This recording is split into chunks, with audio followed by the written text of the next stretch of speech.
ដាក់ទៅរួចជាមួយគ្នាទៅឲ្យជាតិវាកាន់តែឆ្ងាញ់កាន់តែរស់រវើកតែម្ដងទៅបុកអានេះបងមើលទេស្ងួតណាពុកម៉ែបងប្អូន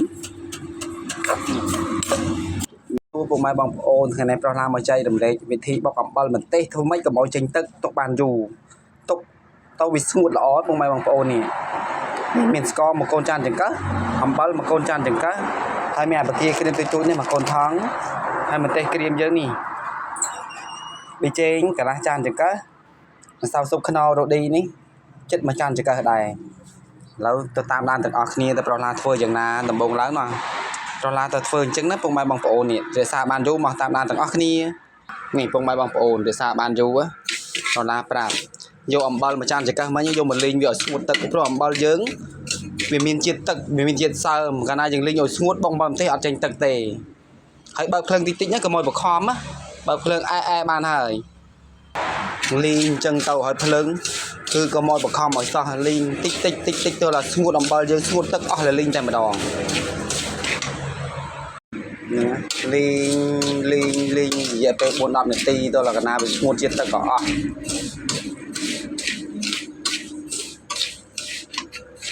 លីងអំបិលអញ្ចឹងណាពុកម៉ែបងប្អូនធ្វើឲ្យអំបិលម្ទេសយើងទុកបានយូរអត់ងាយចេញទឹកលីងបានប៉ុណ្ណឹងណាពុកម៉ែបងស្ងួតរើចេះហើយសូមបញ្ជាក់ពុកម៉ែបងប្អូនដែលធ្វើអំបិលម្រេចពងទាកូនណាអំបិលក៏ត្រូវតែលីងដូចគ្នាអញ្ចឹងដែរណាកាលណាអំបិលពងទាកូនដែលយើងធ្វើ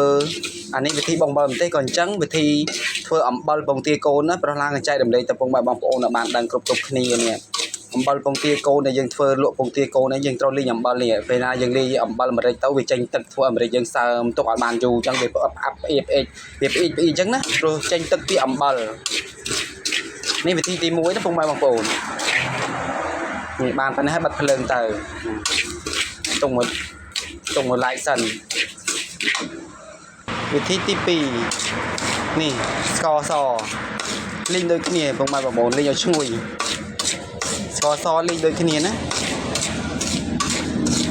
លីងឲ្យស្ងួតដូចអំបិលដែរយើងលីងស្ករសដែរកម្រវាចែករំលែកណារឿងវិធីបងបើម្ទេសទុកបានយូរពុកម៉ែបងប្អូនបងបើម្ទេសធម្មតាបើបងបើម្ទេសលីងយើងដឹងហើយអ្នកណាដែលធ្វើលក់ក៏ដឹងគ្រប់គ្នាដែរបងប្អូនដែលមិនទាន់ដឹង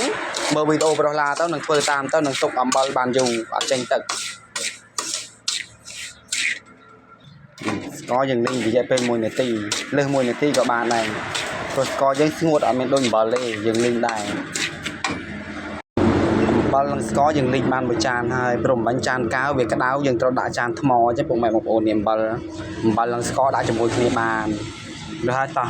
តាមដានទាំងអស់គ្នាប្រឡាននឹងបុកតែម្ដងហើយពេលយើងលីងស្ករនិងអំបិលដាក់ជាមួយគ្នាទៅចង្ហាយស្ករមកដល់ឈ្ងុយតែម្ដងហើយនេះអ្នកនេះធ្វើអំបិលម្ទេសតែមួយមុខទេអាមិញប្រឡាក៏ជំរាបរឿងអំបិលម្រេចពងទាកូនដែរប្រាប់ពីរវិធី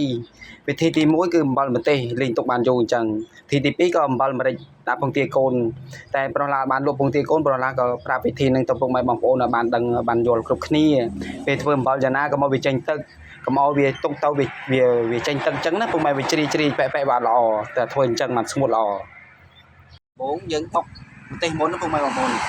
ព្រោះម្ទេសយើងលីងហើយអានេះលីងទុកកដងឲ្យស្រាច់ម្ទេសបុកម្ទេសយើងឲ្យម៉ត់ចេះទៅ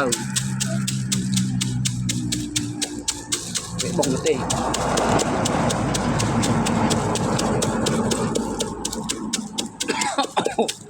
ម្ទេសបានហើយពេលជឿមកយើងដាក់អំបិលនិងស្ករតែម្ដងទៅដែលយើងលីងបានមកហើយនេះ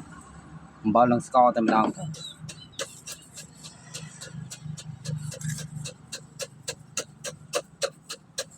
អូយបុកម្ដងមិនស្រួលប្រហែលពុកម៉ែបងប្អូនលក់กระดาษជ្រក់กระดาษតែឆ្ងាញ់ធ្វើម៉េចជាម្ទេសស្ករណែអំបិលស្ករនិងម្ទេសចូលគ្នានឹងគឺស្ងួតព្រឹសតែម្ដងស្រួយស្រេចតែពុកម៉ែបងប្អូននេះប្រឡាអត់កុហកពុកម៉ែបងប្អូននេះគឺជួយចែករំលែកឲ្យពុកម៉ែបងប្អូនបានដឹងថាលក់គ្រឿងម្ជូរគ្រឿងអីទៅគឺទុកវាបានយូរចេះវាស្រួយអញ្ចឹងបន្ទាប់មកទៅយើងដាក់ទៀតទៅនេះសៅស៊ុបខ្នុររ៉ូឌីយើងនេះយាយទៅបានបាតអស់ប្រគេលោកតែនេះគៀរួចតែម្ដងទៅរួចហើយម្សៅស៊ុបយើងប៊ីចេងរកខ្ញុំហៅម្សៅស៊ុបផងប៊ីចេងផងនេះដាក់ទៅរួចជាមួយគ្នាទៅឲ្យជាតិវាកាន់តែឆ្ងាញ់កាន់តែរស់រវើកតែម្ដងទៅបុកអានេះបងមើលទេស្ងួតណាពុកម៉ែបងប្អូន hơi dễ sài hay bụng mày bọc ôn cho mới nó hơi miền đây nó chết ní khơi tế ni khơi tế ngày này ngày chi bị liền o ngày này ngày chi bị liền sao ni mà tao bảo hơi miền đây tiết mơ tao nè tàn ta bọc bầm tê rồi hơi sau khi lông tích máu giờ chặt cả tao cùng mày bọc ổn mà hôm bị sai một con la tăng ọc ní ấy lốm lên tê hê hê mi mê riêng xóm ở cha rong đôi đi mà miên một snem lên bông ta bắt dân chi phu ôn sú vô con snem nong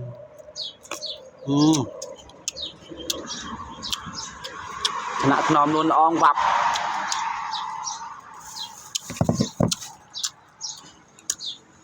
ngay những này mình tự lần sau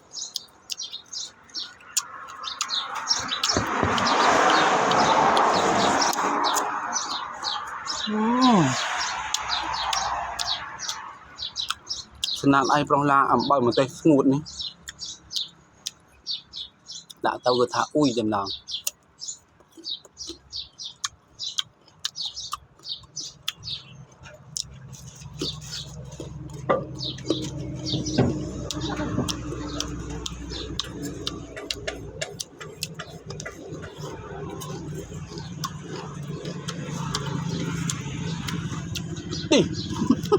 nên đâu có bay mơ một lần xưa từ bờ sổ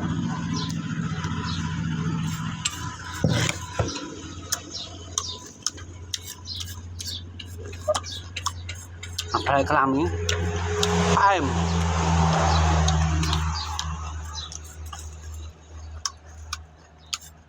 giờ ta khăm bía là bánh tức bằng preu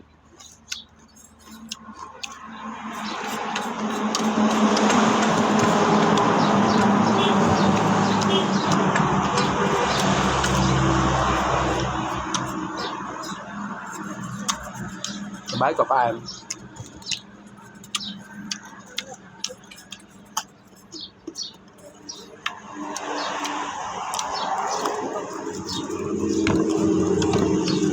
con chừng đi bye bye còn phình đó một bầm thì 2 hộp ra cho một con nào đó ni đàn tan